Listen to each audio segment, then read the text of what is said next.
नमस्कार, जय महाराष्ट्र. आता इथे एक दीदी राहते, तिच्याकडं आपण हा पुढचा डब्बा देत आहे. कारण कधी कधी खूप उशीर होतो, त्यामुळे लेकरांना उशीर होतो खायला. पिलू इकडे. तर आता तिच्याकडचंच पुढचा डब्बा तिच्या घरी ठेवून जाते. इकडे चल, कारण इथं जरा खूप भांडणारी लोक आहेत. चल ये लवकर, हे घे. पिलू, खा लवकर. इकडे थोडं थोडं ठेवते, नंतर ती दीदी देईल खायला. चल रे, कारण तिला सांगितलेलं आहे तू नंतर दे. कारण ही पण अशी विचित्र आहेत की रस्त्यावरतीच बसतात. तो काय करणार ना, किती अंग खाजवतात बापरे. खा बबडू, खा. तू पण खा. हे आहे पिंपळाचं झाड. ह्या पिंपळाच्या झाडाला खाली म्हणजे नाही का साखर पीठ रात्रीचे देवा लावायला अनेक लोक येतात. अजूनही अंधश्रद्धेला वाव देणारी लोक आहेत. बघा, हे पिंपळाचं झाड आहे. पिल्लू, खा रे. पण पिंपळाच्या झाडाखाली बसलेल्या लेकरांना किंवा इथे आजूबाजूला बसणाऱ्या लेकरांना ते खायला देत नाहीत. पिल्लू, खा रे. हे बघा, हे आहे पिंपळाचं झाड. तिथं अनेक पक्षी बसलेले असतात. आता पण आहे बघा वरती, त्याच्यावर बसलेले पक्षी दिसत नाही. किती अजूनही अंधश्रद्धा, म्हणजे आपणच अंधश्रद्धेला वाव देतो की कोणी काय सांगतो आणि आपण तसं करतो. रावणी, काय करतोय तू? पिल्लं बघा कशी खेळत आहेत. पाणी संपलेलं आहे, पाणी आणायचं. किती छान खेळतात ना, मस्त. पण त्यांचं आयुष्य किती वाईट आहे हे त्यांना अजून कळणार नाही. मोठं झाल्यावर कळेल. किती गोष्टीशी झुंज द्यावी लागते पोटासाठी. कुठं कुठं भटकावं लागतं. खूप ऊन असल्यामुळे दिसतच नाही आहे. चिनी तिकडं बसली, चाय इकडे, ब्राउनी. अरे काय चाललंय पिल्लू? काय चाललंय? काय चाललंय बबडी? थांब थांब,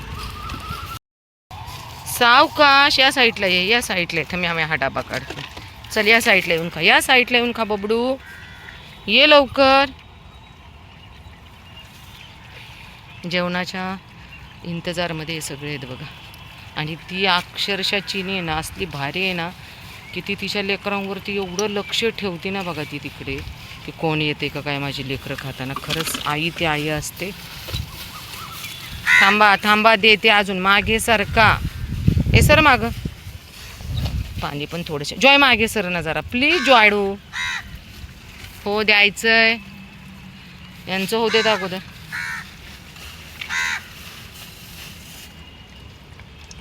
जॉय बाबू, चाय चिनी आहे ना, चाय आहे ना, खा ना ग चाय.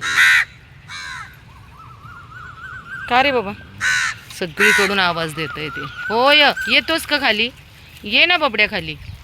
टाकलंय भात, ये खाली ये. चल ये पटकन.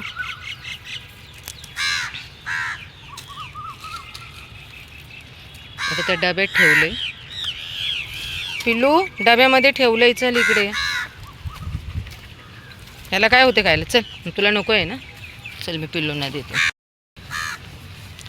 आई स्वतः उपाशी राहते आणि आपल्या लेकरांना खाऊन देते बघा. आणि ह्या मॅडम परत प्रेग्नंट. मला एवढं टेन्शन येते नाही की आता काय करायचं बापरे. पण कोणीही लक्ष देत नाही येत. ठेवलंय भात, खावा. डबे भरून ठेवलंय. कोणी नाही येत चिनी, कोणी येत नाही तुझ्या लेकरांना काय करायला. चलो. काही लोकांना हे मुके प्राणी म्हणजे टाईमपास वाटतो की तुम्ही कशाला यांना खायला देता असं त्यांचं म्हणणं आहे. काले काका इथे होते आणि ते मला हे सांगत होते की तुम्ही कशाला यांना खायला देता वगैरे, ते चावतात आणि बरंच काही. तर बघा, ह्या टायमिंगला ही लेकरं बघा, बरोबर ह्याच टायमिंगला बघा दंतू तिथे बसलेला आहे. या टायमिंगला ही लेकरं येऊन बसतात, कारण यांच्या पोटाला थोडंसं मिळणार ह्या आशेने ही लेकरं इथे येऊन बसतात. दंतू कमीत कमी 13-14 वर्षाचा आहे. तो कुठं अन्न शोधायला जाणार? आपण रस्त्यावर खरकट अन्न फेकत नाही, ह्यांनी कुठं अन्न शोधायचं? मग हे काय ॲग्रेसिव्ह होणार नाहीत? ह्यांना पोटाला अन्न दिलं तरी ॲग्रेसिव्ह होणार नाहीत. हे म्हणजे मनुष्य प्राणी शिकलेले आहेत, पण त्यांना काहीच कळत नाहीत. हे लेकरं बघा, ह्या आशेने पळत आले, गाडीचा आवाज ऐकून. आता हे इथे किती? हे 2, 2, 4 आणि हा 5. तिथं तो दंतू 6. इथे सगळे मिळून 8 लेकरं आहेत. 8 नाही 9, 10 म्हणजे पूर्ण ह्या टेकडीवरती इकडून आहे ना 39 लेकरं आहे टेकडीपर्यंत, बाकीची तर सोडा. फक्त पोटासाठी हे लेकरं इथं येतात. बोलणं असं म्हणतात, बोलणाराचं तोंड धरता येत नाही, मारणाराचा हात धरता येतो. तसंच झालं आहे. आता कोणी काही बोलू, काही फरक पडत नाही. आम्ही आमचं काम करत राहणार, कारण आम्हाला माहिती आहे लेकरांना फक्त खाण्याची गरज आहे.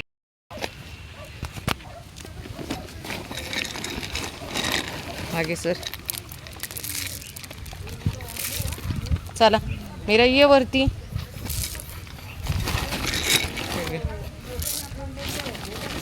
हे घे. फक्त पोटासाठी या लेकरांना किती संघर्ष करावा लागतो बघा.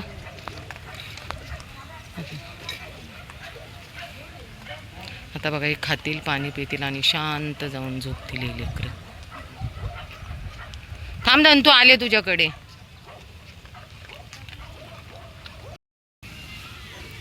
बरोबर 5:30 पावणे 6च्या टायमिंगला बघा सगळी लेकरं जागेवरती येतात.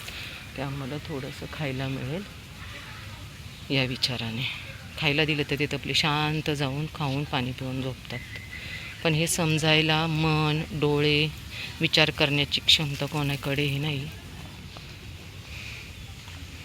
मॅक्स आले बघ फिरायला, त्यामुळे बाकीचे सगळे ओरडत होते.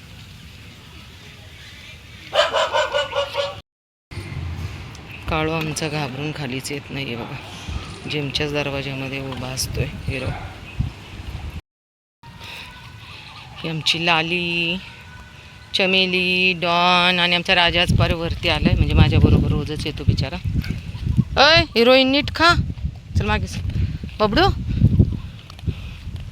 किती भुकेलेली आहेत आमची लेकरं. आणि यांच्याबरोबर आज जेरीवरती आल्या आमच्या मागे. त्याच्या दादाला माहितीच नसेल की हा टेकडीवर आलाय. जेरू, ब्रूसा, आमचा ब्रूस. जेरू तू कशाला वरती आला?